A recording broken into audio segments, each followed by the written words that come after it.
I don't know why life pieces itself up together. Looking back, Yeah. things don't make sense when you're In the moment. When you're looking into the future, nothing makes sense. Yeah. But when you look back, you're like, I see why this had to happen. For this had to happen. Yeah. I see why I picked this trait from this guy. I see why I hate this trait from this guy. So I started designing in 2014. Yeah. We met with the show in 2015. Yeah. We moved in. 2016, we got our first baby. Did you plan for this first baby? Who plans for their first baby? The best gift I can give my children is being myself. And hear me out. I feel like most of our parents try to be our parents more than they try to be themselves. Does that make sense? Perfect. Yeah? You don't actually need millions to save. Yeah. You can actually save from the 10Ks, the 5Ks, the 2Ks. If you're disciplined enough, there is no small money. Before the show starts, I want to let you in on something.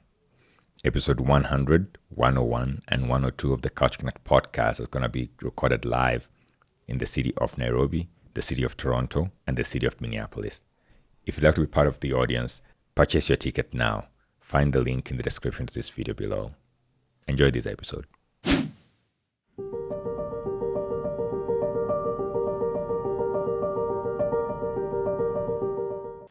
Do people call you Tafari or Tafari? Tough. Tough. But that's a funny thing, ni. I feel like different people know me with different names depending on the times they met me.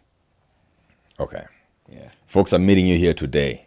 So for someone who hasn't met you before and is probably meeting you today for the first time, what would you want them to know about you? That I'm ever evolving. It's Okay. very unfortunate that someone might think I have a specific character, but that's the character maybe they met. Yeah. At this moment in time, this is the Tafari they are meeting. Yeah. Yeah, so it's either their journey starts here and they go digging to find who I was, or they just enjoy the moment and, And I think- experience reality like I am. But I think that's the human condition. We are always growing. Yes. And if you are not growing, then it's like you've stagnated. And you see, Sasa, it's you for you. That idea comes easy. Yeah. But there are people who think you're not supposed to grow, you're not supposed to change. You should be the same person You should today be the same and person. always. So unapata, these are the people who tell you, hey, by the way, you switched up on me, failing to realize that evolving is just what makes us human. Yeah. Yeah. I think when I think about myself 5 years ago and I think about myself today, I think I'm two totally different people. Well, I can see tenets of my 5-year-old ago self in now. But something else I'm realizing, as I've grown older, I evolve faster than when I was younger. Yeah. When I was younger, if you meet me at 7 years old and 12 years old, probably the one thing that changes is my face. But But my personality, everything is the same. My beliefs, my thought process. exactly. Yeah. But as you grow older, You realize your mindset can literally shift tonight, and tomorrow you wake up a completely different person.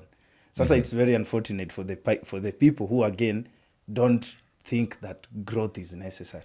yeah. Yeah. So if I were to take you back, let me try to understand your context, the context in which you grow up, and not even where you grew up, the context in which you grew up, but the context that forms the Tafari that is seated before me today. So if I were to go back to 5 years ago, which I think is when most people will probably recognize you from, is you start out in the music scene and in the entertainment scene. So what is that like? What brings you out into the entertainment scene, and how do you find yourself here?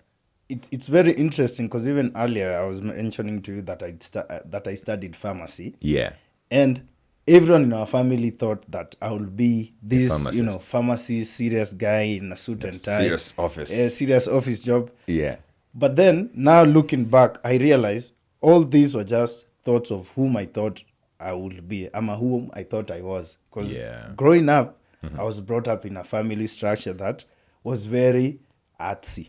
Yeah. You understand? Yes. So everyone thought I'll be this corporate guy in the family. You'll be the black sheep of the family. Only for me to realize that there is so much you can do to change a person, but then there is truly who quote unquote God called them to be. Yeah. And I feel like me finding myself in the entertainment industry, or the art scene in general, is more of how I was raised and the habits and the traits and the abilities and gifts and talents that I was able to pick. Yeah. And even while I was trying to pursue this corporate thing, I kept getting the calls to just go back to who you truly are. Yeah. And I can tell you, since I literally picked the call, I've never looked back.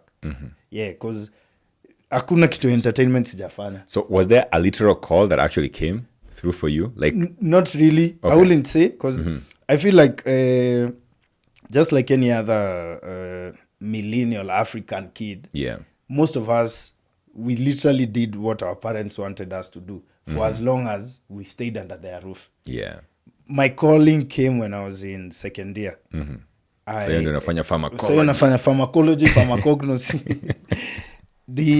I received a laptop from the high school that I was in. Yeah. Dagoretti High School. Shout out. So, Ditches, yeah. Nilipata A high school.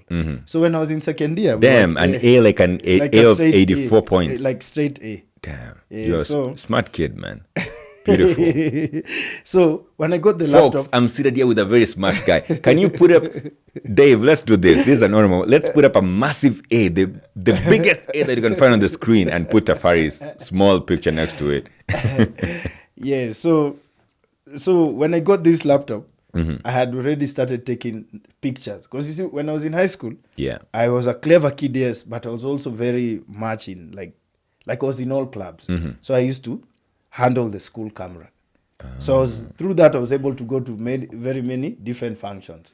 But man, I thought that smart kids always used to stay back in school and study. So how are you able to go to all these events and still be book smart? Imagine for me, being book smart is what gave me the ticket to actually attend these events. Because even if a teacher had an issue with me, let's say a discipline issue, they'll be like, let's go to the notice board. Bro, unatafuta jina yangu iko huko juu. Yako ndo inaanza. Yangu ndo inaanza. So that allowed me to actually get to experience life even beyond the books. Because you see, I was in drama club, I was in music, I used to play rugby, I was in I was literally in all clubs. Yeah. You understand? You used to play rugby too?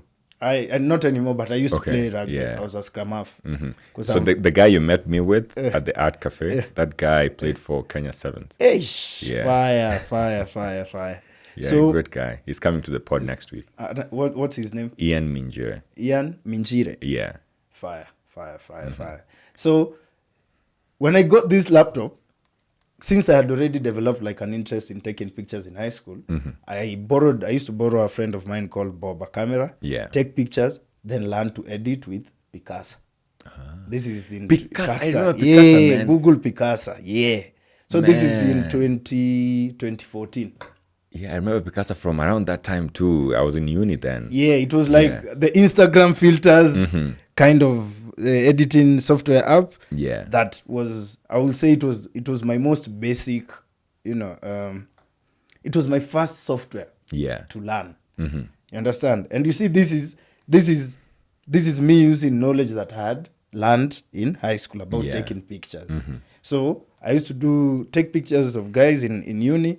Go edit them, go print them, make some money. Yeah, so you sell them back their printed pictures. Yes.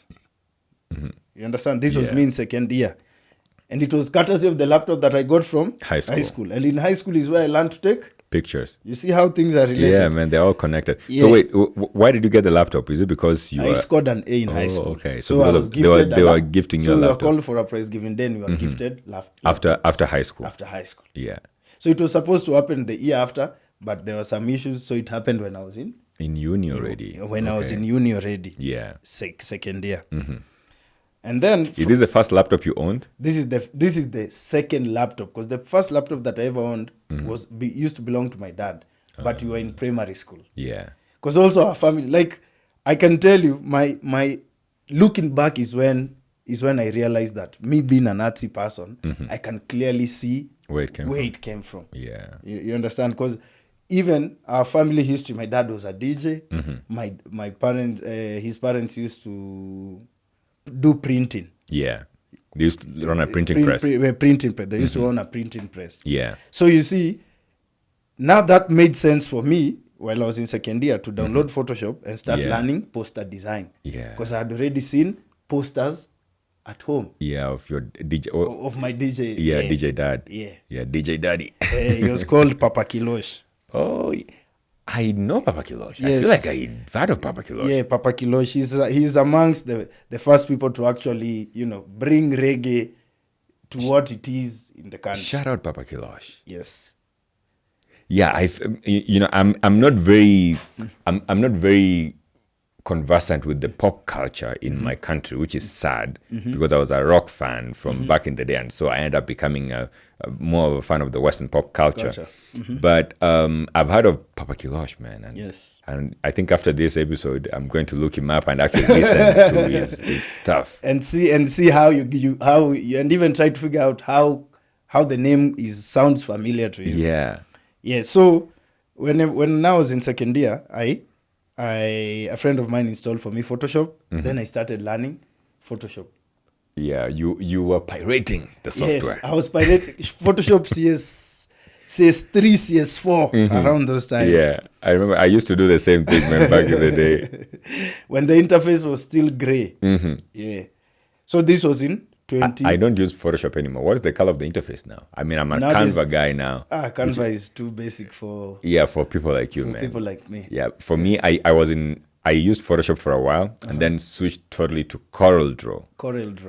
And then I stopped design for a very long time. And then when I came back, Canva was there. Easy work. I don't need to do anything. The only thing is that it doesn't give me independence to do like the independent stuff that I would want to do. Yeah. But it does the basic stuff for me. And which gets you running. Yeah. So I installed Photoshop in 2014 and literally my life changed. Yeah. Because now we are in 2025. This is my 11th year as a graphic designer. So from this, do you then realize, man, I think pharmacy, is this the moment you wake up? Is this the wake-up call that, pharmacy is not for you? I will say when I started making money from this, taking pictures, doing designs here and there, I realized it's actually double trouble to make money and still enjoy what you are doing. Yeah. Because by then I had realized, by this uni thing, I'm capable of doing it, but it's not where my heart is. Yeah. Like wiki ya cats nimeboeka. Unanielewa? But I will easily miss class to go to the library and design a poster. Yeah. Damn, I think that's where your love was. Yeah, so the virtue of the fact that I was able to make money and still enjoy what I was doing was like my wake up call. Yeah. Because then by 2015, I'm in campus and I'm making money. Like I could easily design a poster for... By then, I used to design for Doti Family. Yeah. The reggae group. I used to make like 1,500 per day, 2K per day. You are rich, man. You're balling. Boss. I even used to like get a mamafu and I'm in uni. You are living everybody's dream. No, like... And sasa even better, because you see, making money is one aspect of life. Yeah. Enjoying the process is what now made me now literally shift all my gears to focus wanting to do it full time. To focus on the arts. Yeah. Yeah. So you go on. Did you eventually graduate from pharmacy Yeah, I graduated, school? But I never attended my graduation. Funny story, I was looking for a G-bag on the day of my graduation in Juja. Look at this guy. Oh wait, you were looking for the G-bag in Juja. I was looking on the day of graduation. But you didn't go to school in Juja, no? I didn't go to school in Juja. Yeah. I had friends in Juja. Yeah. But I never attended my graduation because by then, see, this was in 2017 is when I was supposed to graduate. And you see, I had started designing in 2014. So by 2015, I was making money. Yeah. 2016, my firstborn daughter was born. So by the time I'm getting to 2017, Mimi, I'm a dad and I'm a designer. Pharmacy is an extra in my life. In your life. You had a daughter when you were in third year? When I was in fourth year. In fourth year? Yeah, 2014. Are you still in your daughter's life? Yeah, I live. Yeah. I have 3 kids now. So you married your uni sweetheart. Literally, we've built a house together. Damn. Yeah. That is impressive.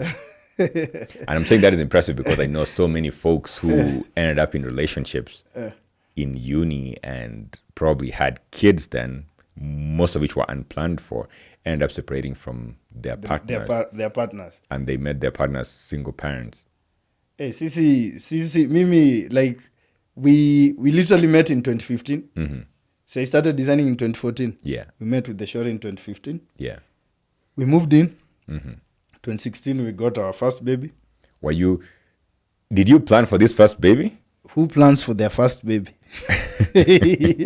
Well, there's some people who would say they plan. I think I've seen people who've stayed off babies until they're like in their 30s or something. Uh-huh. I think those ones, I'd say they planned for those babies. Mimi, I don't think there's a 20-year-old who plans to get a baby. Mm-hmm. I don't think. Show me one. Or at least... Our parents. Well, we are not our parents. Okay, so when the baby shows up, let's dwell on this. Are you okay talking about that journey? I don't mind. So what is that journey like? So your girlfriend calls you. Are you calling her your girlfriend at this time or your wife? What are you calling each other? Nowadays. No, at that time. At that time, girlfriend, boyfriend. Okay. Yes. So you're living together. No, I was still in. She used to stay outside school. Okay. But I was in. Oh, I was in uni. Okay. So I used to visit. So one of these fine evenings, she's like, "We need to talk." Yeah. I'm like, "We need to talk." Then she's like, "Let's go. Let's take a walk." I don't know if you've ever been to Kawasukari. I've been to Shuge. Yeah. There's this side opposite KU. We literally walked from like the underpass going to Shuge and walked towards KU. Inside Akili Huru. We are from the rare side. Yeah. So it is then that she was like, "Hey, by the way, we are expecting." I'm like, "We are expecting? What do you mean?" She's like, my visitors are not here, and we are expecting. Yeah. And someone might think I had a plan, but there's just some confidence that I had that I told her, it is okay. Then she's like, "It is okay." I'm like, "Yeah, it's okay. Missy mind." Ako like, "Uko serious?" Niko like, "Missy mind." Then she's like, "Are you serious?" I'm like, "I don't mind." Yeah. So to her, like later on when we are now a little bit older, she was like, she's never seen someone answer such a serious question with such confidence. Mm-hmm. Because most people, of course, if you're in uni and like someone whom your age mates gets a kid, the first instinct is guys ask these stories to get rid of the kid. Yeah. But I wouldn't say I had a cushion or a plan or anything. Yeah. But there was some confidence that just made me tell her, by the way, it's gonna be okay. Weren't you scared even a little bit? Bro, Miss June Litoapi Kiburi. Yeah. Like I have no idea where all the confidence was coming from. Yeah. I just told her it is okay. And I never took that moment with any heaviness. Yeah. And that's just how we are. We are 3 babies later.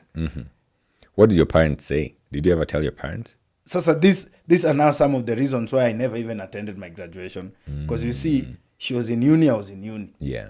She was supposed to finalize a semester. I had like an year to go. A year to go, yeah. So I did what every serious man will do. And just focus on, now trying to raise this new family. It came for sure, it came with its challenges, but I took it with so much positive energy. Yeah. It never felt like a baggage or luggage or a misfortune of sorts. Yeah. So even I remember telling my friends that, hey, by then my shore is expected. They're like, dude, hata tujamaliza shule. Yeah. And it's different because now looking back, I'm like, that has really shaped me into being the person that I am today. That has really shaped me into being the man that I am today. That has shaped me in terms of the decisions that I've been able to make in my 20s. You understand? Yeah. That one moment of saying it is okay has literally changed my last decade. Yeah. Yeah. And I'm very proud of you. I've just been sitting here. I don't know if you realize I was silent for a minute here because I'm realizing that you had this great confidence this great bravery, and even the ability to reassure your partner that it was going to be okay. But I think in that moment they are vulnerable. They are very fragile, I'd say. And so you saying that to her, I think is very important. It was very, very, very reassuring. Very, very reassuring. So you said that there were challenges that you faced after this. So did you ever look back and say, man, I should have probably made a different decision? Maybe I wouldn't have been in these challenging situations. What I know with the kind of spirit that I have, and this has come from, self-assessment, self-analysis and all that, is generally I'm a very positive-minded individual.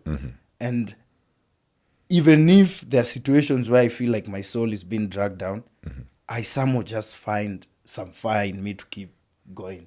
So even looking back now to answer your question, I wouldn't say there is so much that I would have done different or changed, because I confidently believe I am the person that I am at this moment is the person that I am at this moment, and the decisions that I make now are what are going to determine the person I'll be in the next moment.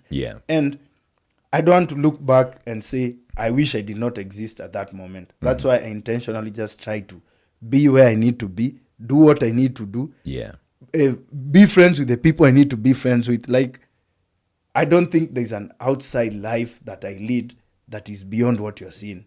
You're experiencing me right now. So even again, to answer your question, even the challenges that I faced during this moment, I wouldn't say I wanted to bail out and be like, hey, by the last time I said this, now I feel like this. I'm the kind of person who recognizes what they are going through, find their place in it, and soldier on. If we were to go back to those challenges, are you able to share what those challenges were?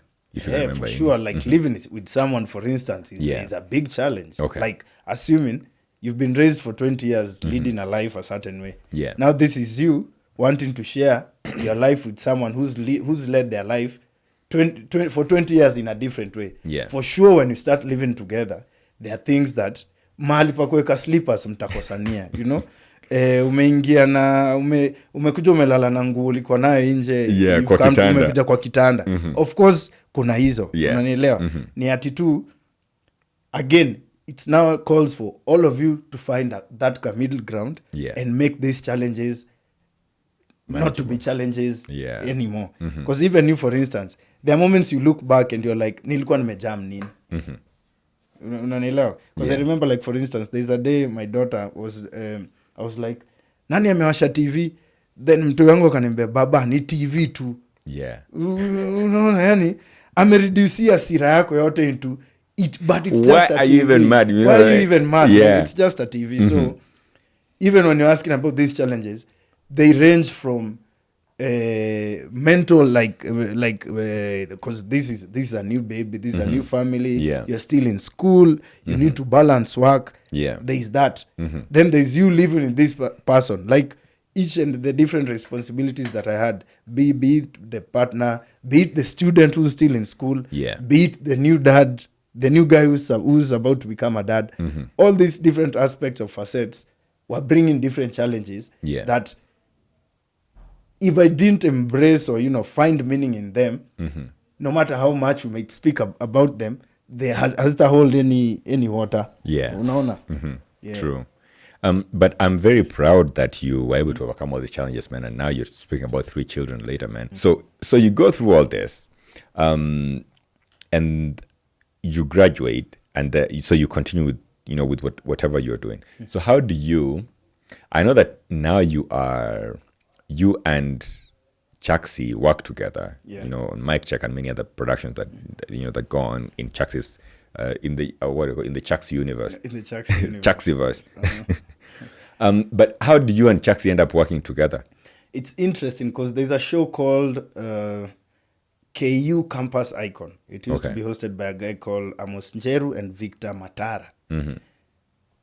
Now, Victor Matara and Amos Njeru were friends of mine.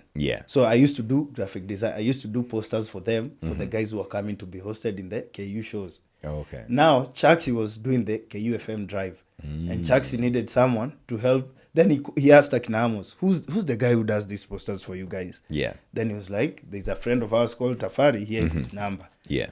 Then Chaxy calls me. He's like, hey, by the way, my name is Tafari. My name is Chaxy. I was given your number by Amos Njeru. Yeah. And I like the posters you've been doing for their show. Do you mind doing stuff for me? Yeah. Because he was the one who's doing the KUFM drive. Then he was like, I don't have money now, but there are a couple of things that I'm working on. Money will come. And so that was our first interaction. Yeah. And so I remember we did a poster for Octopizo. Yeah. Then there's a poster we did for Nonini. Then there's a poster we did for Elani. So these posters that you're doing is business that Chaxy is bringing in? Chaxy was hosting them at the KUFM Okay. show. So you're doing posters for KUFM. For KUFM. And so these are posters about this guest that is bringing. It's like I'll be hosting Elani tonight from 4 p.m. KUFM Drive, hosted by Chaxy, blah, blah, blah. Yeah. So when I did this Elani poster, by then Chaxy was working with Industry Night. Industry Night. It was led by Sheila Kwambox. They used to do events where guys from the industry would perform literally. Yeah. So when they saw, Chaxy used to be the stage manager for Industry Night. Yeah. So when they saw the poster we did for Elani, Industry Night now wanted me to do posters for them. Yeah. And so the journey continues growing. So the journey continues growing. Yeah. And even around the same time is when Chaxy now began Just Kidding podcast. Because immediately, he was working with Industry Night, then he joined Red Bull, then he started doing Just Kidding podcast. Yeah. And by then, him and Deroche were already friends. So by virtue of me doing designs for KUFM Drive, we easily now transitioned into the other productions. Yeah. Into working together. Into now working together. And I can confidently say there's no single production that I've not been part of. From way. Like I met Chaxy before I even met the mother of my kids. Okay. Yeah. And your eldest kid is how old right now? She turned 9. So I met Chaxy in 2015, around 10 years ago. Around that time. So More I met than 10 Chaxy years at ago. 2015, around the start of the year. You know, something that I find very interesting is that in this industry, all the folks that I'm making friends with, I realize that it's a very small interconnected world, and these folks have been friends for a very long time. Yeah. And it's very interesting that these friendships, while some of them are functional friendships, some of them are just friendships, you know, no benefits attached or anything. You know, we're just friends. But it's only that out of our friendship, we do many other things together. And you see, even this is what I firmly believe. For men, there is no friendship if there is no business. And it doesn't have to be, I'm making 10K, you're making 10K kind of business. Yeah. The conversation has to have some form of depth. Yeah. For you to maintain a certain level of friendship with someone. Yeah. There's no single way I'll be texting you, hey, every single day. What is your take on those kind of texts? Hey. Like, hey, get to the business. Get to the point. You know? Hey. Uko aje poa? I avoid those. So when someone sends me a hey, literally what I do, I'm like, hey, so this hey. Hey, what's going on? How have you been? I'm okay. So what's going on? What can we do? Something like that. Some people find it rude, but I think it's important that you just get straight to the point. I have no problem if you don't tell me hey. I'd rather you get straight on to the point, then we go back to the hey. Yeah. You know? And so that's just about it. Like, since we met, that's how we're even having this conversation.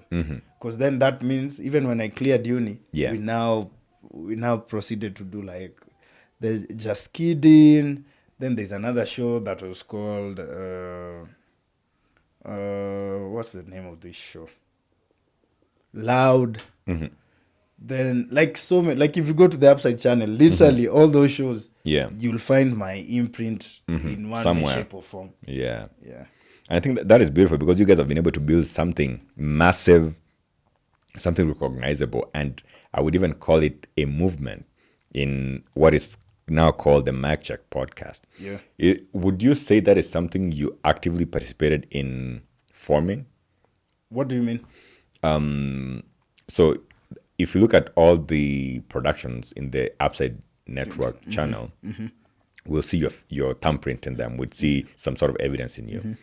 So would you confidently say that Mic Cheque Podcast is what it is today because you assisted in its production in some way? What I will say is all the productions that I was part of led to what Mic Cheque it is today. Right. Because you see, there cannot be Mic Cheque if there was no Loud. There cannot be Mic Cheque if there was no the Chaxy show.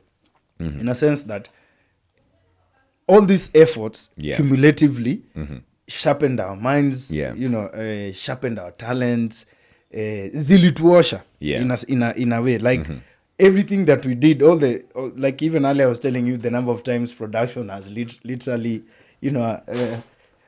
whooped us like live on set.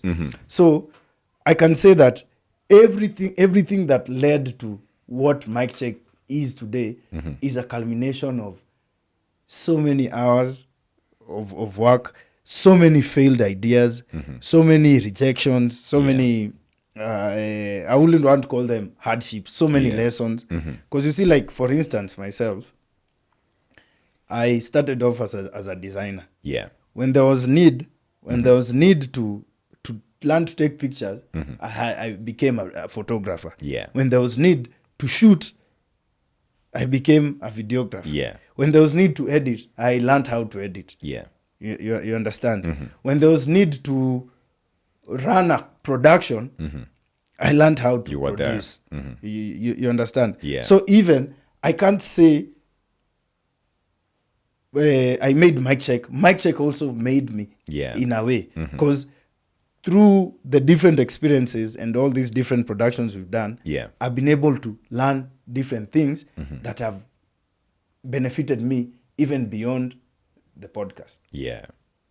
You understand? True. So even when I'm speaking here, the way Mic Cheque owes me is the way I owe Mic Cheque. Does that make sense? Like we've literally fed off of each other. I will say we've literally helped each other grow. And as you're saying all this, I'm finding something important here. So there are folks who go to school to study production and become production assistants or producers or whatever. Photographers, filmmakers, editors or producers, that whole shebang. Folks go to school for years for this, 4 years sometimes, 2 years here and there.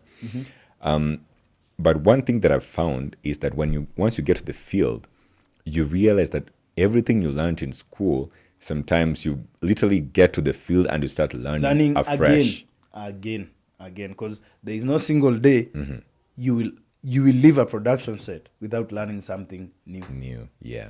And then can we say that experience becomes a very good teacher in the sense that it enables you to become who you are today, because you didn't go to school for this. You went to school for pharmacy, and I think you've never stepped a single day in the Pharmacy and Poisons Control Board to get licensure or certification. Never. But you have made a mark for yourself and a name for yourself in the production industry, having never stepped in school to study for this. So then what would you say to folks out there who are also trying to do what you did back then? It's very simple. All these things happened because the interest was there. You see, necessity is the mother of invention. We all agree. I may be needed to learn to take pictures. That's what maybe the world demands from me right now for me to survive. But it becomes easier if I actually want to. You understand? The world can need you to be a sniper. But if the desire to be a sniper is not there, there is some sniping technique that you will lack. Yeah. The one thing that I can confidently say that helped me and helped everyone, the team and everyone that I know, is the interest was there. So it's the desire to actually want to learn to take pictures. It's the desire to actually want. The need is there. Don't get me wrong. Yeah. But the actual desire to want to learn is what is making this whole thing make sense. Yes. It means if I needed to focus on a YouTube tutorial for 1 hour, the fact that I know I'm needed to focus for 1 hour, but I also have the desire to focus for 1 hour, makes the process, quote unquote, faster. Yeah. Yeah. What about for the folks who are going to school right now, not realizing that once you get out in the field, man, it is so different from what you're learning in school? What do you tell that guy in maybe second year, first year of production school? I will say, learn as much in the space that you're in. Because also one thing I've realized, sometimes the desire to want to learn is there, but the mind is not yet prepared to actually take in all this information. Yes. So I will say,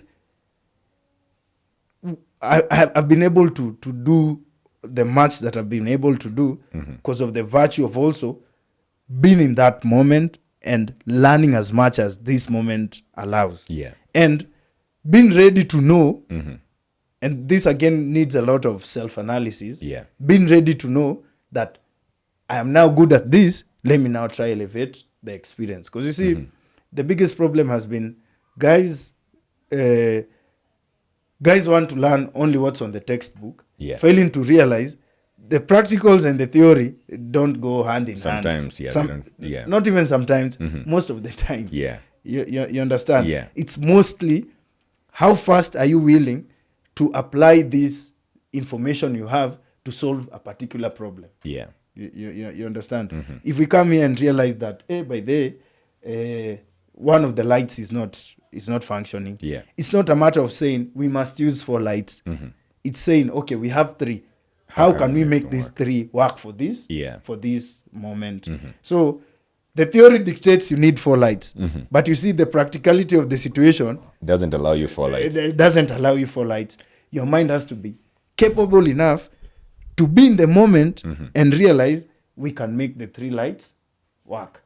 One thing even I'm going to say, when you look at many productions, I give the example of Ikonini. Ikonini started with just a camera, just a phone. And they filmed with a phone, I think, for almost 2 or 3 years before they advanced to, purchasing cameras and stuff. And if I go to film school and I show up in someone's house and they're saying that they are massive production house and all they're using is a phone, sometimes it might not even make sense. But actually being in the field and learning that with your phone you're able to do massive things, propels you, then pushes you and enables you to see that, sometimes you can break the rules and just make it work. I think the only rule that sometimes is hard to break is the sound rule, where sound sounds pathetic. If sound sounds pathetic, which is... The video is pathetic. Yeah, and if you look at the first few episodes of my production, I'd say the first 20 episodes, man, the sound is not the best because it was a singing podcast where I'll just sit down with people in the couch. So the reason why it's called the Couch Connect is because people used to sit on a couch and sing and connect with one another. That's why that's why my podcast is called the Couch Connect. That's interesting. And so you see what led to us being called the Couch Connect is that singing, but the singing was. The sound was horrible, man, because I'm not a sound guy. I mean, for the video was great. I mean, we have old cameras, but we had old cameras, but the old cameras would be tweaked to give good quality. Yeah. But with sound, man, it was horrible. I remember going back to it was a live show also, so going back to listen to the sound. You're like, man, bro.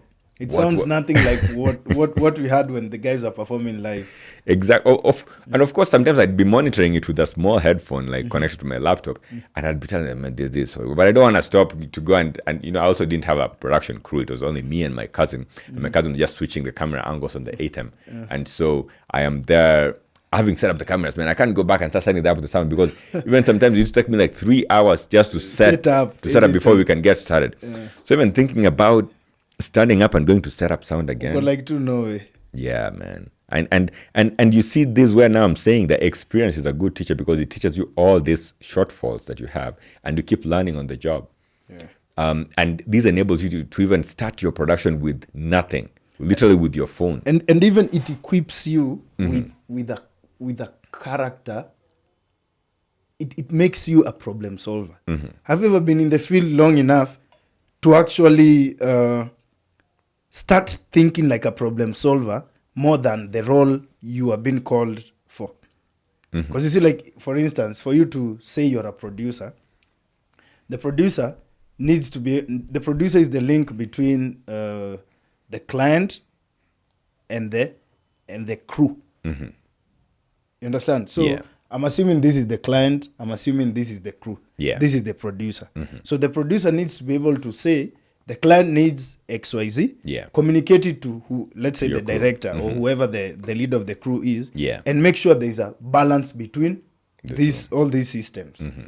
And there are situations where even the producer needs to now liaise with the heads of the different departments in the film crew. If you, for instance, for myself, the fact that I've been able to be in an editing room, the fact that I've been able to be in a videographer's room, the fact that I've been able to be a graphic designer, the fact that I've been able to be a photographer, equips me with the knowledge to help even the different departments problem solve in these specific areas, depending on the kind of issue they're experiencing. So this is not something someone will teach you.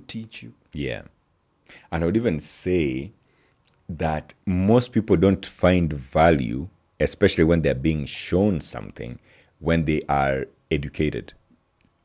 So, and I will qualify the statement. So let's say you go to school for, woodwork. And then there's this guy who probably didn't go to school for woodwork, but has been working in the field for so long.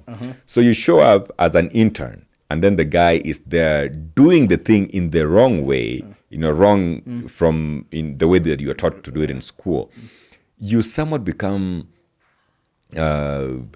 you kind of push back against what they're doing. And you see this a lot of times, especially when educated guys come to become like CEOs of production companies and stuff. But they're like, this is what we learned in school, this is how it's supposed to be done.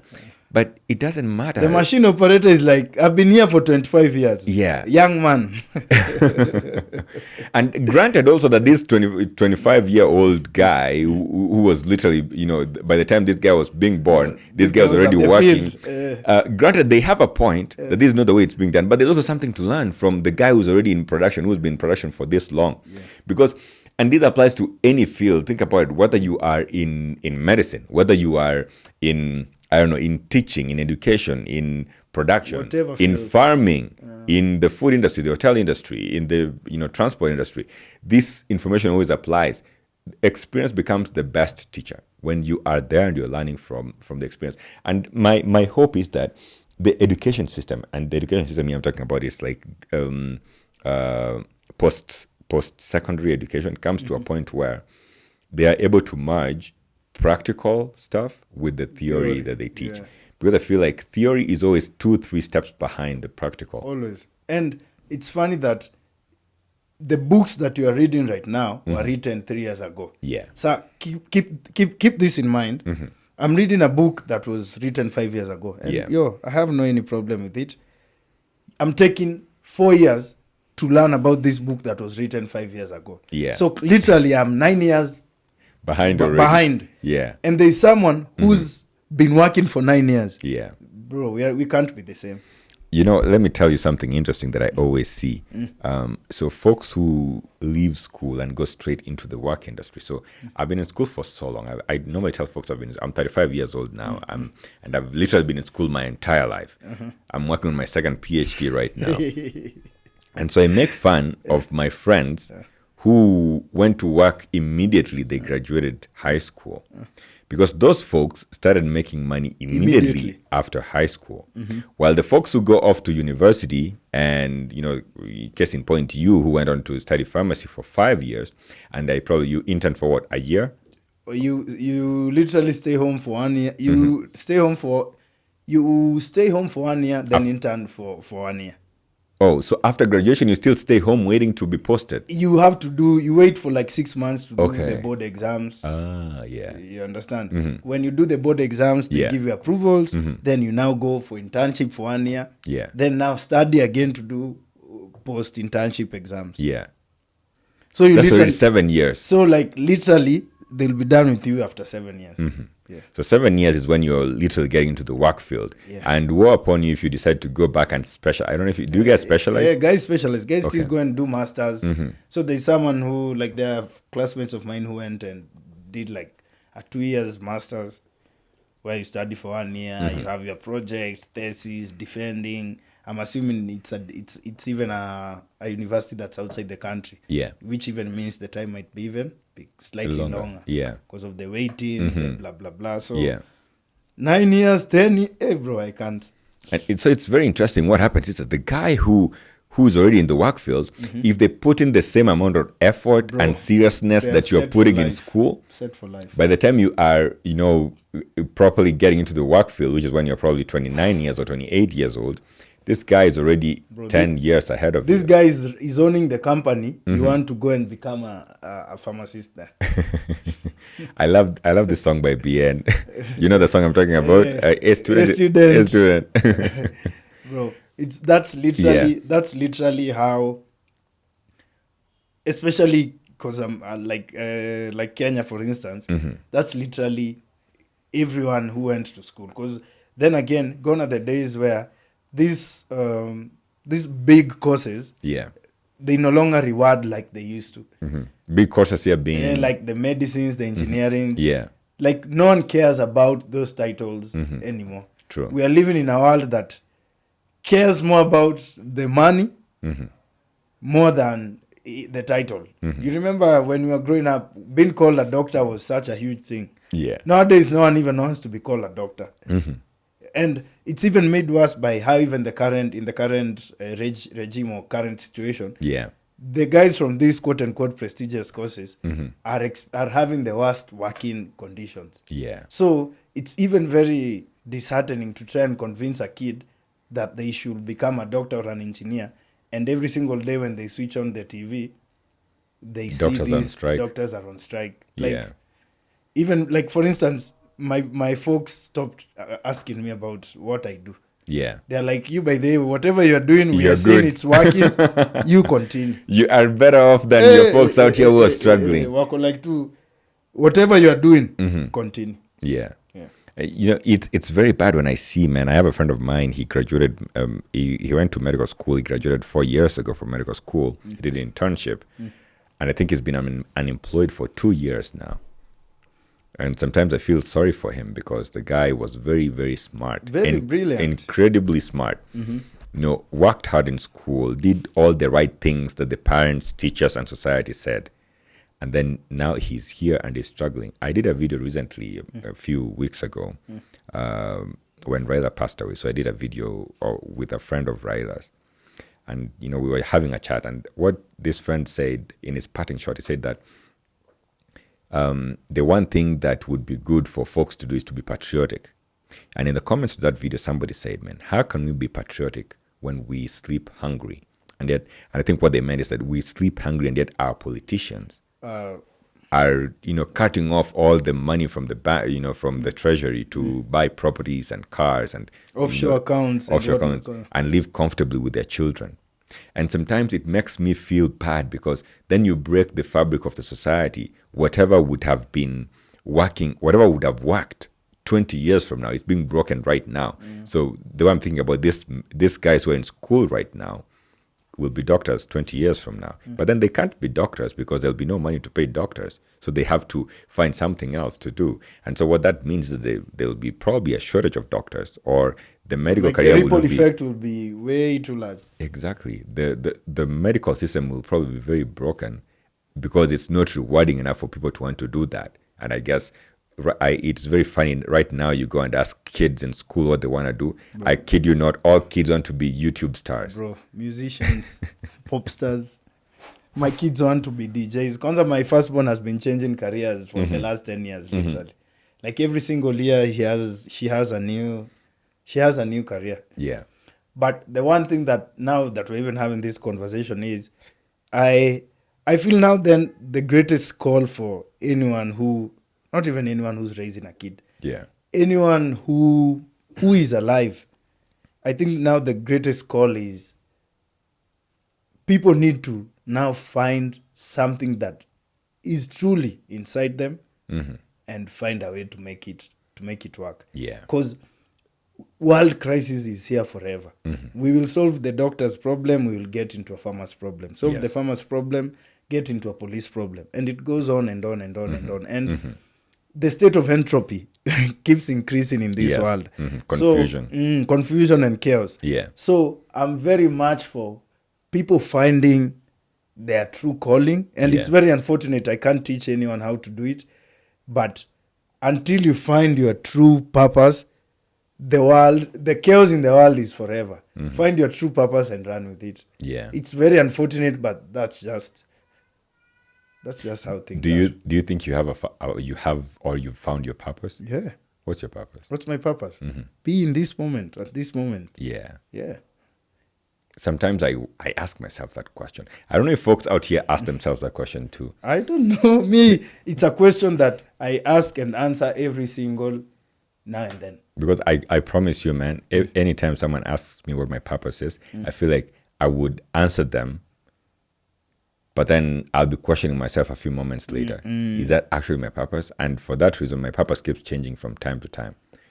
Well, right now, I find joy in being a parent, and probably that gives me purpose. But is my purpose just being a parent? I ask. Good question, because so many people like to be, for instance, maybe I don't like to be called Baba so and so. I feel like parenting is a facet in my life. Yeah. It's just it's like I have 10 fingers. You can't say my fingers are my hands. Yeah. But then you can't say my hands. You can't say my hands are my hand is my fingers. Yeah. In a sense that all these facets are very important in my life. Yeah. And they need to exist literally they are connected, but I treat them as if they are in parallel universes.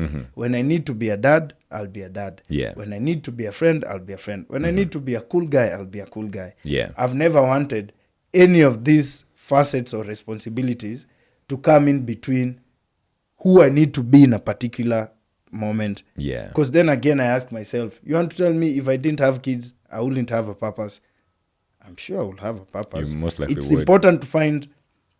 It's important to be a dad. It's important to be a friend. Yeah. But you can't say being a dad is more important than being a friend, than being myself. Yeah. I feel like it's a balance that no one teaches you, but it's very important to have. Yeah. Yeah. I'm going to rewind gears here a little bit. So, did you grow up in the same neighborhood as Abbas Kubaf? Yeah. My dad and Abbas Kubaf grew up in the same neighborhood. Okay, so I wanted to connect that statement because that's where I'm coming. Because I was listening to Abbas's episode, and I remember him even in that episode mentioning. And I think you were in the background somewhere when the recording was happening. They're like, "This Papa Kilos's kid." So let's go back there for a moment. What is life like growing in the Papa Kilosh household? Very interesting. That's. I feel like that's the one question that we need a whole day to answer. Because again, I feel like my dad had so many facets about him that if you need me to describe him as a father, I have stories for days. Papa Kilosh, the father, I will say, nesema yeye fatherhood ilimhangaisha kiasi na si juu I think popularity yake ili affect perception yake ya venye alitake fatherhood. Because I will say the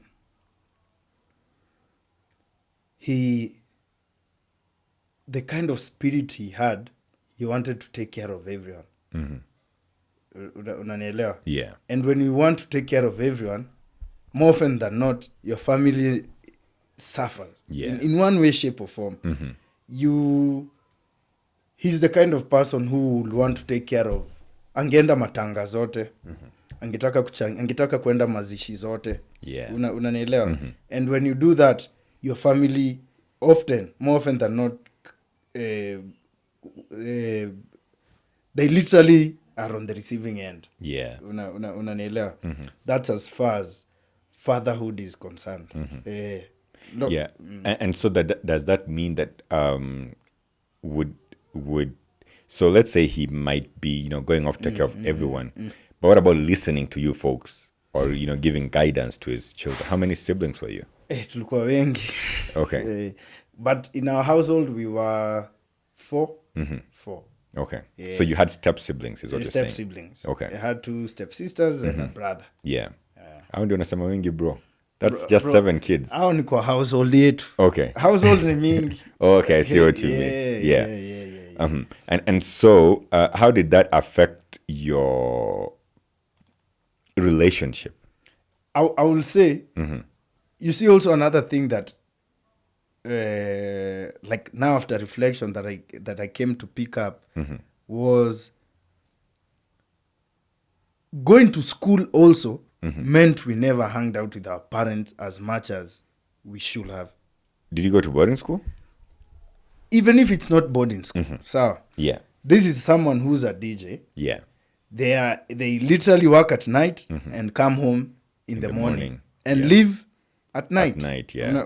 So during the day he's sleeping. So during the day he's sleeping. Even if he's home during the day, more often than not he's sleeping. Yeah. So haya, nyinyi mko shule most of the time. Yeah. Then when we joined upper primary, we all go to boarding. Yeah.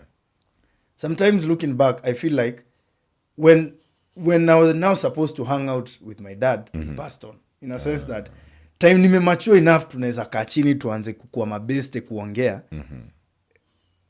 Fate did not allow for that to happen. Yeah. Unanielewa? So in my mind, now that I'm a dad, sometimes I look back na namuelewa in a sense.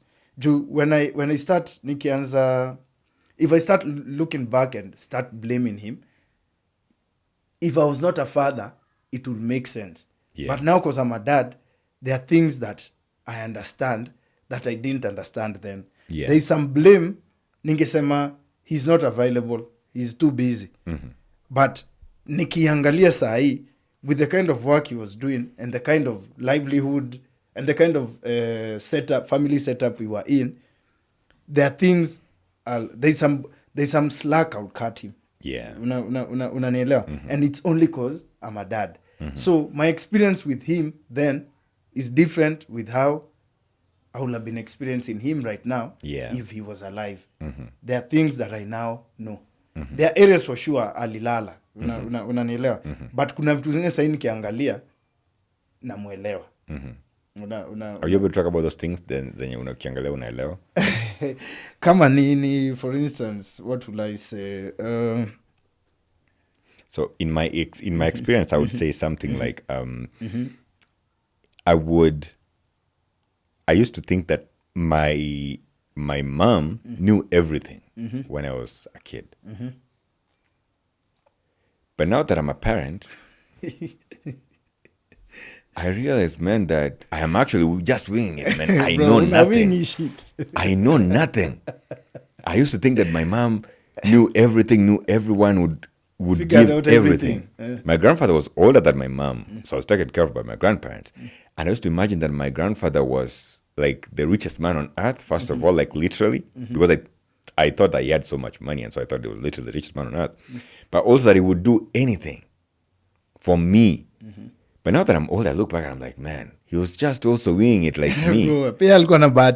Even if he was older, experienced with having had, 8 children and having, taken care of 7 of them, it made me feel like, he had it figured out. I mean, even at that point, I wasn't like he has 7 kids. I was like, he's older. I mean, he has money and he drives around, so he must have figured stuff out. But I grow older now and I look back and I'm like, man, the guy didn't know everything. Most of the things he actually didn't know. He was just winging it. He was just winging it. For instance, taking me to a school, he must have thought this. He took me to a school thinking that it's the best school, but he actually didn't know for sure that this is the best school for my grandson to go to. Right now, when I look around, I could imagine that probably there's this or that school that would be good for my kid to go to. But then I think about the teachers teaching in those schools. Some of them are underpaid. Some of them probably didn't do very well in school in and of themselves. And they're generally human, so they also make mistakes. And then I figure out that, man, even these teachers actually don't know what they're doing. So for me, when I look back, these are some of the areas where I'm like, man, they probably didn't know, life was just happening, for them. So I'm only saying this because, what you said right now. And so I wonder what are some of those areas where you would, look back and say that you understood or understand your dad. I'll give you an example. When my dad passed on, we went and started living with my grandfather. And I now had to experience fatherhood in a different perspective. And this is what I mean.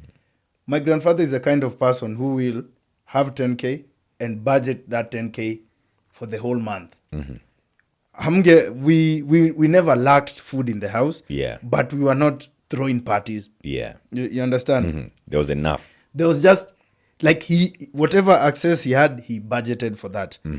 My dad now, in the other instance, didn't have all the money in the world, but the moments he had the money, we will throw down proper parties.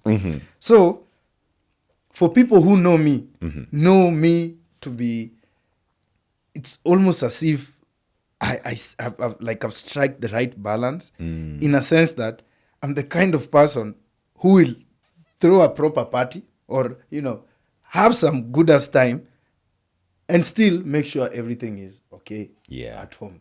So and this is funny, and if my dad didn't die, there's an aspect of fatherhood I wouldn't have experienced. Because I never would have gone to live with my grandfather. How old were you when your dad passed away? I was in Form 2. This is 2009. Yeah. Yeah. Do you, have you ever had a moment to look back at that situation around your father's passing? How have you processed it? Were you sad? Were you okay generally? I think I was confused. Confused in a sense that I had now started becoming, quote unquote, old enough to now have conversations. Yeah. You understand? Because I feel like when we were growing up, we never really were able to have conversations with our parents because also our mind couldn't process some things. I feel like I lost him when I was transitioning to now to be someone who can actually understand and talk and converse. Yeah. But then again, I went and started living with someone whom they showed me this fatherhood thing. There is a way you can approach it. Yeah. Because even like the questions when my partner asked me, told me that she was expecting. Yeah. The confidence to answer, it is okay. That was my dad. That was given my dad. But the actual work to actually now take in this family and take care of it, that's my grandfather. Yeah. My grandfather would never have gotten a lady pregnant in the first place. My dad would. Yeah. The apple didn't fall far from the tree. You understand? But then my dad will have accepted, but I'm not sure whether he will have done the proper follow-up. He would have said, we're going to take care of it. But but after 2-3 steps, it depends. It depends, how it goes. But now my grandfather is someone who will follow up. So you see, I'm literally at like a sweet spot. Sometimes I'm even amazed by myself. Yeah. And it's interesting we're having this conversation because I don't know why life pieces itself up together. Looking back, things don't make sense when you're in the moment. When you're looking into the future, nothing makes sense. Yeah. But when you look back, you're like, I see why this had to happen for this had to happen. Yeah. I see why I picked this trait from this guy. I see why I hate this trait from this guy. And you even become wiser. When you think about the past. Yeah.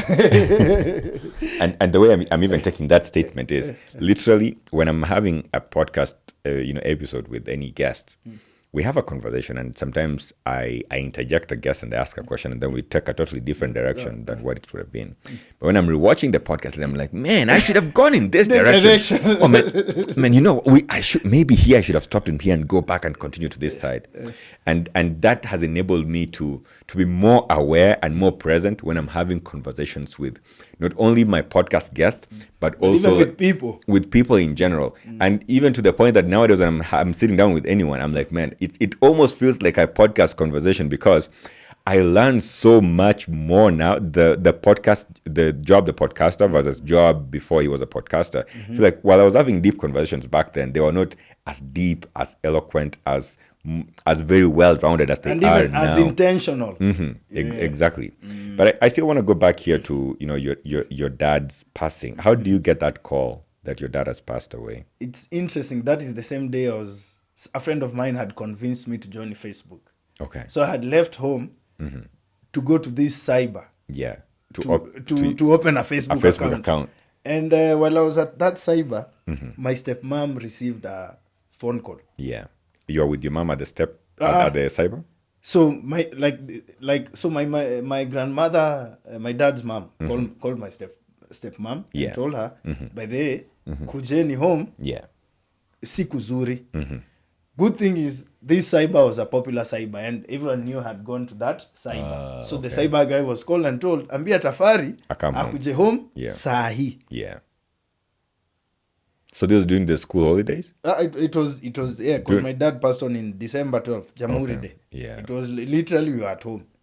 Yeah. We had closed school, so we were at home. So when we received this call, because he had been sick for a minute, we almost knew what was happening. And leading towards the funeral, I think I was still oblivious. Like I knew he had died, but it didn't hit me. Yeah. Like the day of the funeral is when I actually felt that my dad is gone. Yeah. You know? Because I don't know if you've attended a funeral. When you are told, may the kids now come and pour and throw some soil with their hand. Yeah, like it literally now hits you. Yeah. And that's just one aspect. When I went back to school the following year, now this was in 2010, I was in Form 3. Remember I told you earlier, I was transitioning. There are so many questions about myself, about my position in life, my identity, that I needed someone to converse with about. Yeah. And it was so unfortunate that there's advice you can get from friends, then there's just advice you can get from your dad. And it hits different. Those are the moments I will say I felt his absence more. Yeah. You understand? And that was just in high school. Now that I'm an adult, there are conversations I wish I was able to have with him, because then it will explain some of the characters or the traits that I have. Yeah. You understand? You know, there are things that only your parents know about you. And there are things only someone who's raised you can tell you about you. Yeah. There's conversations that only a parent can have. Sometimes I miss those. And it's very sad to find a dad in everyone, because you'll never find your dad. Yeah. In a way. So I feel like it's very unfortunate that there are conversations I can't have. But then again, I also don't know what these conversations I want to talk about. I just wish he was here, or this guy was present. Then the questions will come. Does that make any sense? Yeah. Like, I don't know exactly what I want us to talk about, but I want us to talk. Yeah. So I will say, like, that's the gap there is. Because even the kind of relationship that I have with my grandfather, there is that mutual respect we have, but there is no single day he'll be my dad. He's just my grandfather. There are conversations I can't have with him just because of the virtue he's not my dad. Yeah. And it does not mean that he does not meet the mark, the qualification. It's just that it's different when it's blood, you know. Yeah. Yeah. Now that you know this, first of all, my condolences for losing your dad. I got to say, this thing called life, one. Yeah. Yeah. You know, sometimes you think about it and you're like, man, even you and I someday are going to be departing from this world. But now, even more presently, when you think about it and you are aware that one day you leave this world and you know that there's conversations that you would have wished to have with your dad, but you didn't. Do you ever think about your children and are like, man, I want to have these conversations with them now that I'm alive, even before they get to the realization that they need to have had these conversations with you? With me. Is that something that you've ever thought about? And it's something I've thought about, and my conclusion was, I feel like there is so much to talk about, there is so much to do, but I've realized the best gift I can give my children is being myself. And hear me out. I feel like most of our parents tried to be our parents more than they tried to be themselves. Does that make sense? Perfect sense. Yeah? So perfect sense. I don't want to focus so much in being a dad and lose myself in the process. When they show up, I immediately sit upright and become a dad. Yeah. You understand? More serious face. Yeah, serious face at you. There's a specific seat I sit on. After that day, they told me, Baba ni TV too. Yeah. My perspective of being a parent has changed. So I've realized being myself is the only gift I can give them. Not even riches, not even wealth. Yeah. You can set them up for life, yes, but they are. But there's some source that comes when you're just yourself. Yeah. Because it means you'll never try to lie. You'll never try to shy away from reality. One thing that I find interesting now, you know, even as I'm interrupting you here, you know, I'm impressed that you are a very present dad right now, like in this age, because I think many people are scared of parenthood, man, me included. Before I became a dad, I was very scared of parenthood, man. I was just telling a story here the other day, and folks who listen to the pod would probably tell you when I was giving this story of when my wife told me that she was pregnant. So you see, you were brave, but somehow you were like, you know, you're going to figure it out. For me, my face was different from what was in my head. My face was like, man, we are going to do this, so everything's going to be fine. But inside me, I was like, what? How am I going to do this? But then there's some moment I was like, man, you know what? You have like 7 months to get ready for this. So what do you think enables you to be the kind of parent that you are, that is not afraid of being a parent? I would say being myself again, because it's, you know, most people fear things that it's normal to fear it's normal to fear a new experience. Yeah. But when you no longer fear the new experience, it stops being new. It's like a shadow. Yeah. When you stop running, when you stop running, the shadow stops. Yeah. When you chase after the shadow keeps running. Yeah. So I would say my approach to, and it's not even parenting. Like I literally feel like I'm the kind of person who just embraces whatever is, you know, whatever is presented. Yeah. Makes sense of the situation. Acknowledges fear, if any. Yeah. And soldiers on. Yeah. You understand? Because 3 kids later, I wouldn't say I'm the richest person. Yeah. But hey, do I live like a rich person? Yes. Does that make sense? And even if it's not at a physical or material wise, even mentally, how I perceive and see things, people who know me will tell you that nigga has a rich mindset, for lack of a better description. And that approach has really, you know, shaped how I lead and live my life. For instance, I started during COVID. Yeah.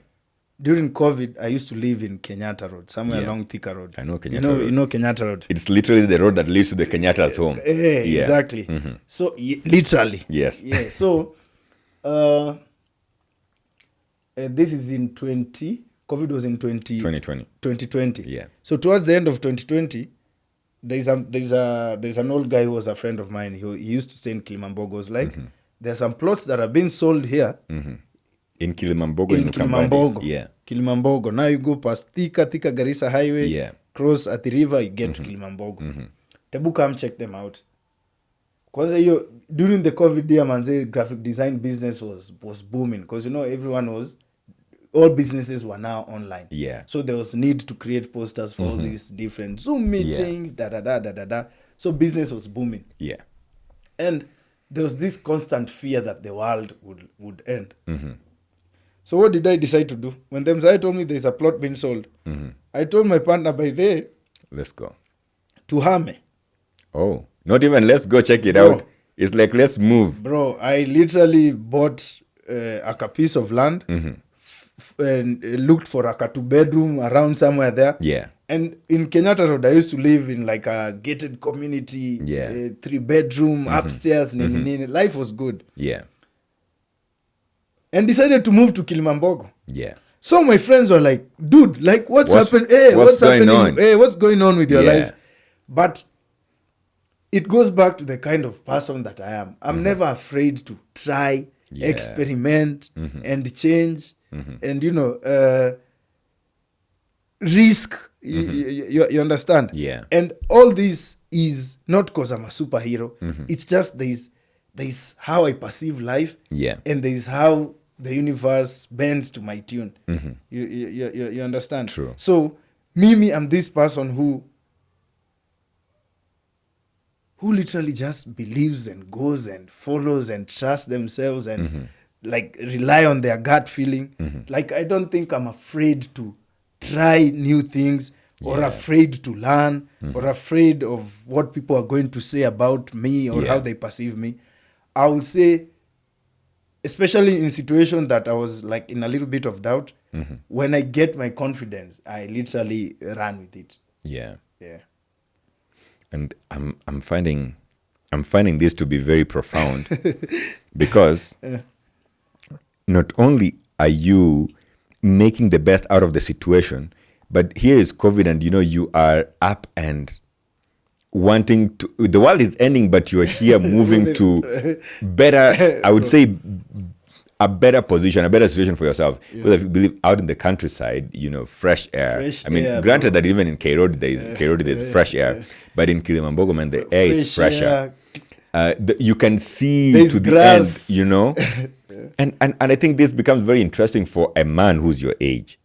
But I'm still going to go back to your dad. So you say that your dad was, you had the perspective of your dad as a father, but you also had the perspective of your dad as a friend. As a friend. Tell me about that. My dad was the kind of person whom wouldn't mind if he knew your girlfriend. In fact, he will encourage you to have a girlfriend. Or you as his kid. You as his kid. Yeah. He will comfortably, because there's this girl I used to like. You are 8, grade 8 or class 7, class 7, class 6, around there.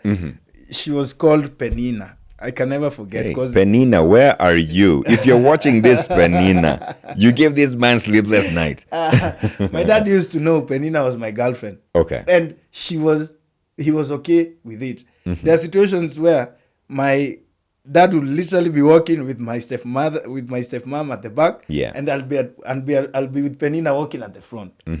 You understand? Yeah. So also it was an easy kind of, like, that is how I would say friendship was brought into the conversation. Yeah. That's why even earlier I was saying, if he didn't die quite early, I think I would have even understood. We will have even been more. We will have been friends a little bit more, and there are things that I would have learned from him. From that. You understand? Yeah. One thing I'm thinking here is this. And it's a statement I want to hypothesize here. There are parents who are teachers, for instance, or accountants, or guys in a blue collar job somewhere, white collar, blue collar, white collar job somewhere, doing some job in some office somewhere. I think that those parents, or some lawyer or some doctor or whatever, I feel like they are very serious.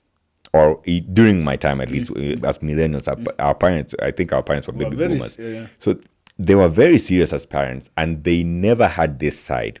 While on the other side here, if the parents were creatives, for example, musicians, artists, or DJs, for instance, such as that, they would probably take life a little bit easier. A little bit easier. And so the reason why I'm saying this is this. So you went to school you are a great student, a grade A student from your high school. You score an A. You go to school for pharmacy, but you had the propensity and the ability to decide, you know what, I'm going to become an artist, and I'm okay with being an artist or a creative for that matter. I think that the reason why you even had the leeway in your head to think that was fathomable and possible is because of the kind of parent you had. Yes. I don't think your parent pushed you to, your dad at least, pushed you into any of this. No, you fields. See, when I was young, I used to draw. Yeah. My grandparents used to have a printing press. So there are these posters that maybe the ink was too much, like the papers that they weren't using. My dad used to bring them for me so that I could continue drawing on them. It is like the A3s and the A2s. The A3s and the A2s. Yeah. So clearly this shows you that already my artistic ability had already started being nurturing at home. Yeah. Without, because another parent will have said, hii mambo ya kuchora staki. Yeah, wachana nayo.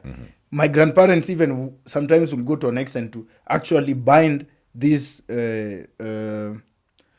posters that they weren't using so that I could draw on the backside. Look at that. That's very impressive of the folks that the family you had around you. Yeah, and you see, if that's the kind of energy that I had growing up, it was easy for me to even self-believe into this artistic thing without them having to sit me down again. Yeah. Already the nurturing had happened. And that's why it's so easy for me to apply that into my household. True. You understand? Yeah. And it's not because I want my kids to be artists. I'm just showing them that this is how I lead my life. You understand? Yeah. Because there are times I paint, like even when you come to my house, I have paintings that I've done. And so many parents try so much to raise kids by telling them stuff. Yeah. I feel like the best way to raise a kid is being yourself and just show this way of being. You don't have to shove it down their throats. You understand? Yeah. My kids don't have to be painters, but they could be sculptors. Yeah. You understand? Which is still an art. Which is still an art form. And it's not because I'll urge them to be sculptors. I'll expend myself in being myself so much to an extent that they will now start appreciating the art. Yeah. More than they will appreciate it as a career. Does that make sense? Totally. Like they will grow up appreciating art. So it's easy for them now to navigate and find where their calling is and move towards that. And that is if they desire. If they don't, hey, I'm okay. Because also I'm avoiding a scenario where I want my kid to be a certain thing and I want to find my whole life's purpose in their life, which means if they don't end up doing that, you'll be disappointed. You'll be disappointed. Yeah. I don't want to be a disappointed parent. That's why I'm also not holding myself back from being myself. Yeah. You understand? I want to be myself. I want to lead my life how I perceive it. Yeah. And they will pick from that. Whatever they can pick from there. Yeah. So it is very interesting that you're sharing this experience about your dad. But I also think that as children, we experience our parents differently. Would you say that your siblings would say they had a similar experience about who your dad was as you did? For sure. We all have different experiences because they were kids. Okay. Even are you the eldest? I was the eldest in that particular household. Yeah. Yeah. So they experience my dad differently. Yeah. Their perception, when you sit down with them, they will tell you a completely different experience. Yeah. This is very personal. This is my experience with my dad. And even I'm sure even my kids, all of them have experienced me differently, very differently. You understand? Yeah. My firstborn daughter has seen me transition between all these tens of careers that I've had in my 20s. Yeah. You understand? My second-born daughter knows that I always work on my computer and I love making music. Because when she was born, those are the things that she saw you doing. She saw me doing. My third-born, will have a totally different experience. How old is the third-born? Turning 1 in November. Yeah, so definitely they'll have a very different experience of me. Yeah, so to answer your question, I feel like my siblings and we're totally different. Yeah. And so something else that is interesting, sometimes, so I don't have siblings, but I have my uncles who we sort of grew up together. But my youngest uncle is 10 years older than me. So we sort of have different life experiences. But I also think that because of that age difference, so the age difference, I think, between that uncle of mine and his eldest brother is maybe 15 years, maybe more. I could be wrong. But that age difference also creates a very different experience in the lives, not even the parents, but between the siblings themselves. Because you'd find that those who are way older might not be as close to those who are way younger, as opposed to those who are closer in age tend to become more friends because they also tend to hang out more often than because you see, like even like in my case, when my dad passed on, we moved into my grandfather's when I was in Form 2. I hung out with my grandfather, but I didn't hang out with my grandfather. Does that make sense? Because I'm in school most of the day. Most of the time.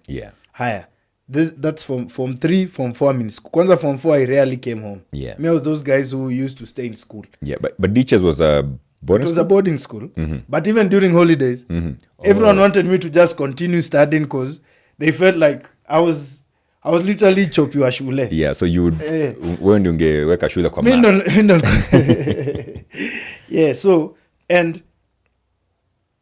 So wait, so during Form 4, during Form 4, you used to stay in school during the holidays? Like Mimi, I never went home as much. Okay. Mimi, I was a school. Where was home for you? What was home? What do you mean? Where was home? Like, what part of the country were you going for the holidays? So I was in Ditches. Now we moved to Karibangi South. Okay, so your grandfather was in Karibangi South. So that is where that's the hood my dad and Abbas grew up in. And your grandfather was in K-South too? But our home was in Rai. Okay. So we used to stay in Rai. But when my dad passed on, we now moved to Karibangi South. Okay, I see. But we used to go to Karibangi South because that's where my grandparents were. Okay. So the reason why I'm asking this is because you say that you used to be in school. So I was probably imagining maybe was his home somewhere in Kitui. There's snakes all over the place. Where does your grandfather come from? He comes from Machakos. Machakos. Oh, that's close to Nairobi, man. I mean, that's... Me, by the way, I'm born raised in Nairobi. Man. Literally true. Like... Nairobi has been my... Ochakwenu in Nairobi, yani, in short. Because kama sahi, what I call my shags is where I've built. Kilimambogo. Kilimambogo hiyo iko tu. Hiyo ni shamba tu imetulia. Hiyo imeng'edhia tu hapo. Where I built a house is Mala. You know Mala? I think I know where Mala is. Mala is, have you ever been to Kangundo Road? Ruai? If you Utawala? So when you are in Utawala, you go to Ruai. Then Joska, then Mala. So literally Mala is 30 minutes from Utawala. So that's where I've built a house. So Mala ndo mahali you've built. That's where I've built a house. Okay. So that is your Ochakwako sasa. My ID reads Mala. Okay. Interesting. Yani mi Ochakwetu naeza enda in 1 hour 30 minutes. 1 hour kwanza. If it's personal means. So this is interesting. We'll come back to Mala, but let's go back to, so you were telling me about being in, so you never used to go home during the holidays.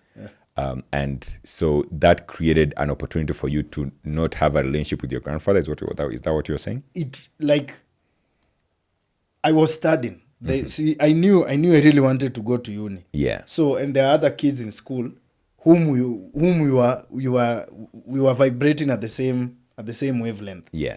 So, and the principal used to like us because we were clever. So even hanging out in school was never like sisi kukua erevu ilifanya shule tulikuwa najitawala. Yeah. Nikisema siendi home hakuna msi ataniuliza. Yeah. But you loved school then. I think I loved school because I loved functions. There is no single weekend I was at school. There is no single. Bro, kama siyuko Mats contest, niko Red Cross, St. John's, rugby, drama fest, music. And you know, like drama and music, it's the whole time. So maybe I was those kids who perform well in class, but all weekends I'm outside. Yeah. So let's go back to this Mala story. I find this interesting in this way. Many people in Nairobi decide to live in a rental home close to where they work. And they probably end up buying a property somewhere in the outskirts of Nairobi, build a home there. But they most probably never live there until when they're close to retirement or after they retire. So what in the world informs a young man like you, who is a creative, that you should go and live in Mala? Like, where do you even get the propensity to decide that? And I'm saying this because I'm realizing a couple of things about you here, man. You become a parent at a very young age. You become an intentional parent at that. And it sort of feels to me like the decisions that you make as life goes along for you are sort of the decisions that people should be making, but most of the time don't. So what is it that sets you apart? Why Mala? It goes back to the character that I have. I'm that kind of person who knows what is working for them. You see, with self-awareness comes the awareness to know what exactly you need. Yeah. And it does not mean you don't make mistakes. It means even if you're making mistakes, there is some awareness that you have. Yeah. And during COVID, I was like, hey, I've been working all these years because by COVID, it was now my sixth. I had cleared uni in 2017. So I had literally worked every single day of my life for 3 years. And I was like, if working 3 years can get me to this level, what happens if I now decide to just focus a little bit? So 2020, I bought a piece of land. Yeah. Then 2021, my second born was born. We had to move to Kiserian because their mom needed to be taken care of by the mom. Yeah. And while I was in Kiserian, remember, design had become a big thing by 2021 because now most businesses were now online. So when I was in Kiserian, I was making money more than I had ever made. And I wasn't spending as much. Because one thing about me, I've always lived outside town. Yeah. I've never been the person to live in town. Like literally, when my friends are moving to the city, I'm the kind of person who always moves away. Yeah. So when I moved to Kiserian, I was literally able to save twice as much. And you were making money too. And I was making money too. Yeah. And I never wanted to be those people whom will have kids, but kids who didn't have a home. I see what you mean. You understand? Because most kids were born in apartments. Those apartments are not their home. Yeah, and also, I felt like I didn't want to make mistakes that most parents make. And it's not even mistakes because of lack of money. It's mistakes because of wasted opportunities. Does that make sense? Yeah, they had the opportunity. They had I didn't want. Like that kept ringing in the back of my mind. So when I was in Kiserian, I was like, hey, by the way, let me see whether I can save. It was, I think, around August. Because you see, there's that hit that comes when you're making money. You want to do almost every single thing. You want to buy the flashiest car. Blah, blah, blah, blah, blah, blah, all that. So when I was in Kiserian, I decided, let me see whether I can save 100K every single month. Yeah. From August. I was like, hey, there's some job. I have 2 jobs here. Yeah. Let me use half the money, then spend half the money. Yeah. So by the time we're getting to January, I had saved like around 600 Gs. Yeah. And it's funny because that money was in my... And Sasa, the one thing that really encouraged me is, before I bought this plot in Kilimambogo, buying the plot made my mind realize that you don't actually need millions to save. Yeah. You can actually save from the 10Ks, the 5Ks, the 2Ks. If you're disciplined enough, there is no small money. Yeah. So by virtue of having bought this piece of land in Kilimambogo, I think my mind had been elevated or recalibrated to seeing how possible these things were. Yeah. So when it got to this August of 2021, I was like, let me see what happens if I decide to save 100K and enter the following year with with whatever amount I will have saved, and see what's the most I can do with it. Because my initial idea was like, I'll now go and build a house in Kilimambogo. Yeah.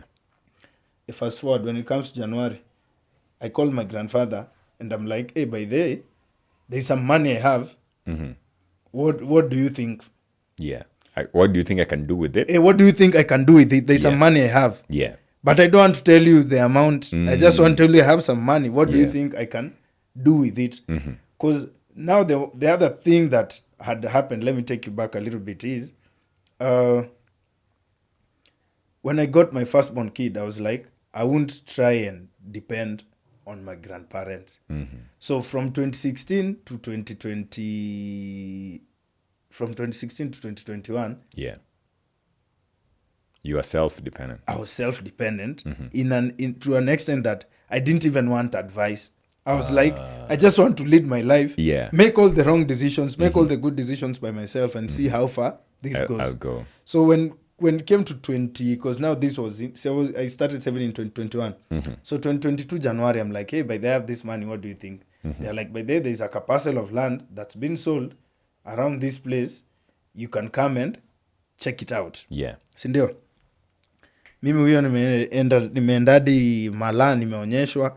Uzuri Mala is Ocha. So even when they were describing this space, I knew exactly what area that area was. Like what like I knew specifically where this piece of land was. Would be, yeah. So where I went, checked it out, we finalized with whoever was selling, then I purchased it. Yeah.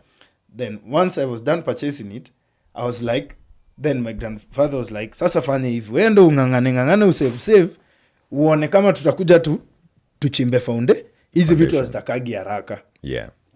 And it's interesting that I'm those kind of people who, when you set me up for a challenge, bro, I become different. Like, siwezi kuambia pesa ilitoka wapi. But by around January, Feb hivi, we started the foundation. Yeah. And keep in mind, it's not like that I have all these jobs are guaranteed. Unanielewa?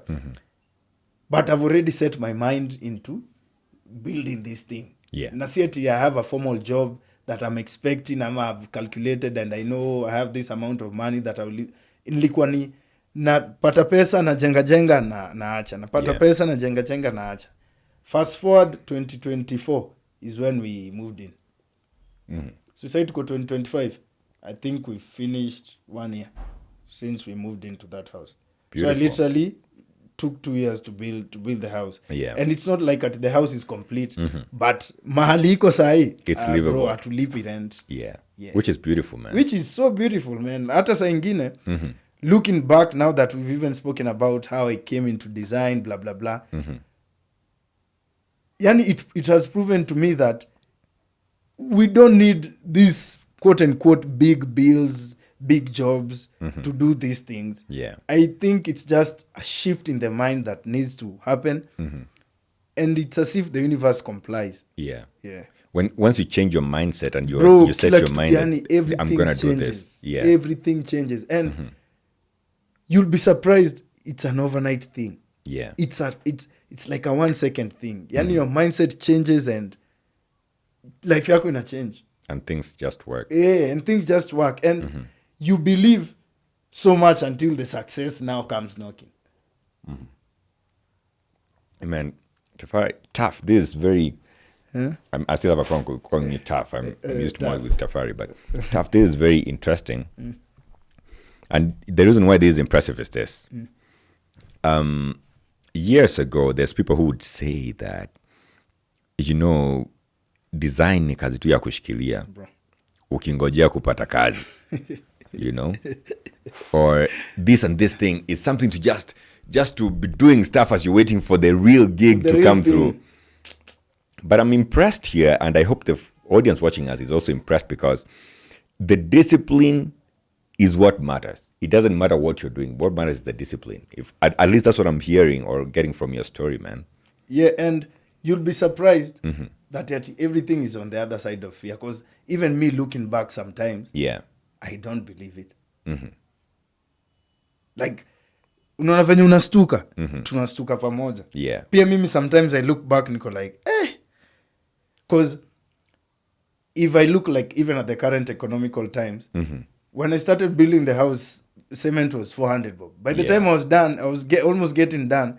Cement was like 900 bob. Unanielewa? Yeah. Almost 1,000. Then I think now it's reducing. Yeah. So my grandfather, when we have conversations, he's like, when you kama ungejenga yo time ulijenga, haungehaijenga. And truth be told, at the current economic times, I'm not saying it's impossible. I'm just saying that the money works less than it could, than it used to back then. Yeah. So even the impetus or the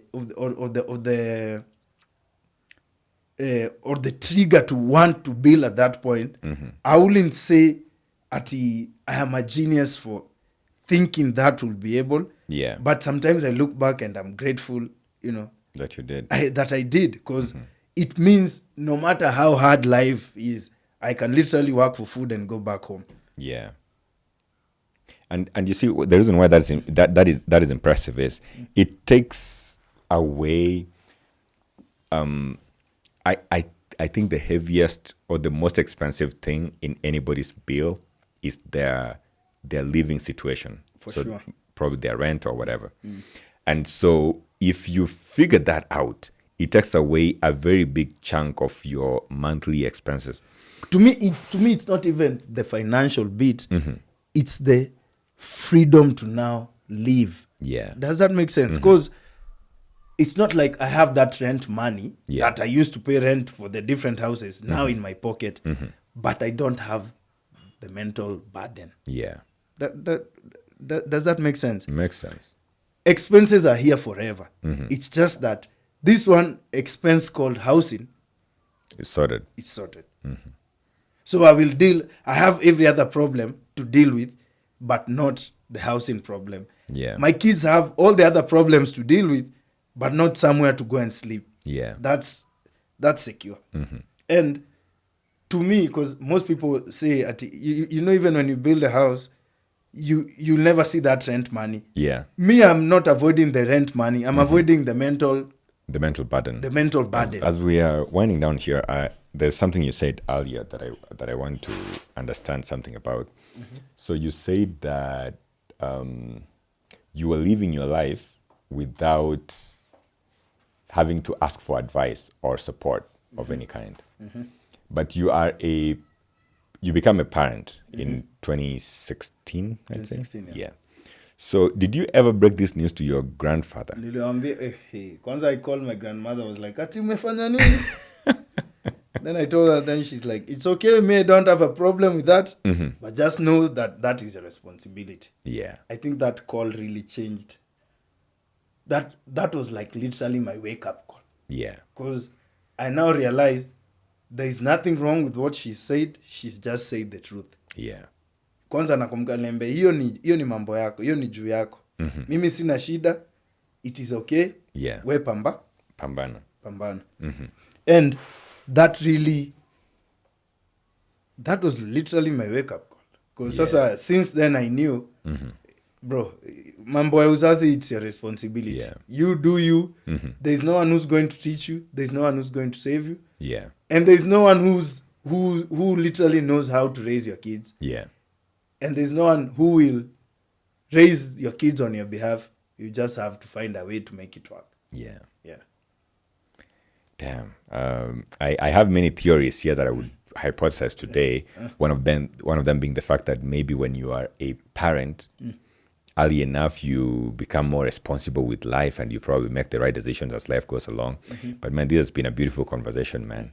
I'm really appreciative of the fact that you took the time to leave everything that you do aside and show up here to talk to me, have a chat with me. This has been a very deep conversation, man, and I really, really appreciate it, from one millennial to another. For sure. But as we land this plane, there's this tradition we have here where we treat all our guests like presidents. I borrowed this from the presidency of the United States. So in the US, the president who's in office normally leaves a letter to the next president who's coming into office. And so since what we do here is ask questions, the guest who was here most recently left a question for you. And you're going to get an opportunity to leave a question for the next guest. That's fine. Yeah. And so the question that was left for you is, and by the way, I never see these questions until the guest is seated right in front of me. So the question that was left here for you is this: if you could trade your life for money, how much would it be? If I could trade my life for money, how much would it be? If I could trade my life for money, how much will it be? Should I shock you? I feel like from the upbringing that I've had, there is money I thought that I thought will never pass through my hands. But since this money has come and literally gone, I don't think I will equate anything in my life for any amount of money. And I'm not trying to give you a clever answer. It's just that I've realized the whole essence of money is using it. Yeah. I don't want to have money and not have the moments to spend this money. Yeah. But I rather have these moments because I know money will come and money will go. That's a very sharp and true answer. Yeah. When the fact that you might have all the money, but if you're not here to spend it, if then I'm not what? spending this money, if I'm not having these special moments, there's no point of having this money. And it's so sad and so true that I've had beautiful moments in my life that money was not a factor. You see, like this conversation. Literally, this is my first podcast. Oh, yeah, like cool. This is the first time I've sat down with someone and just spoke about my life. Because I've been the person who's been tasked with the responsibility of showing other people's stories. Yeah. And there's nothing wrong with that. I've learned what I've learned, but it's also a chance for people to also learn about you, about my stories, and pick what they think they can pick and make use of this. And it's not even someone random. Yeah. It could be you, it could be even my children. When they come and watch these things, there are those conversations I'm not able to have with them. But when they come and watch such a show, I feel there's a perspective of life they will pick. True. Yeah. Man, this has been beautiful. I want to give you an opportunity now to leave the question to the next guest of the show. And you won't see it. I normally won't see it. Yeah. So once you write it, I normally just scroll it away until the next guest is seated right in front of me. That's fine. That's a very interesting concept. This has been beautiful, man. Having this chat with you has been I think life changing in sorts, because like you said, it's your first episode here, but I've also gotten perspectives of life, I think, which are very important. If folks watching us didn't get anything at all from this conversation, what is the one thing you'd want them to leave this conversation remembering? If they don't get a chance to watch the whole thing. No, even if they did, but they didn't get anything. What's the one thing? This is sort of like your parting shot.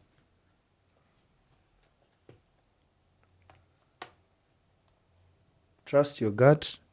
Everything happens in its good time. Just trust your gut. Jiamini kiasi. Jiamini, yani. Jiamini. I feel like we look for answers everywhere else but inside. Yeah. I feel like if you literally take time and just seek all the answers inside, everything is black and white. You somehow have an answer somewhere. Bro, uko na tu majibu. Sidhani kuna mashida zinakushinda zenye ni zako. You have an answer. So trust your gut and search inside. Yeah. Man, tough. This has been beautiful, man. You may enjoy son of here. Folks, if you made it this far, I think it's because you did enjoy this episode. So if you haven't yet, do subscribe to this channel and remember to tell your friends to tell their friends. I've been hanging out with Tough, aka Tafari Kilonzo today. Tafari is a master of many trades. He's a designer, he is a producer, he is an artist, and he's a music producer as well. So if you haven't caught up with his work yet, you can follow him on Instagram or his socials. I'm going to link the handles to the description of this video below. And Taff is also one of the brilliant minds who works behind the scenes in Mic Cheque Podcast. So Taff, you're doing a beautiful job over there, man. Keep doing what you're doing, man. Big shout out to the whole gang. Yeah, man. The whole gang. I don't know the other guys behind the scenes, but at least I know Mwass, Chaxy, Mariah, and Mariah. Ojizo, Jurist. It's the whole gang. Beautiful, man. Yeah. Till next time, do take care. Adios. Kwaheri.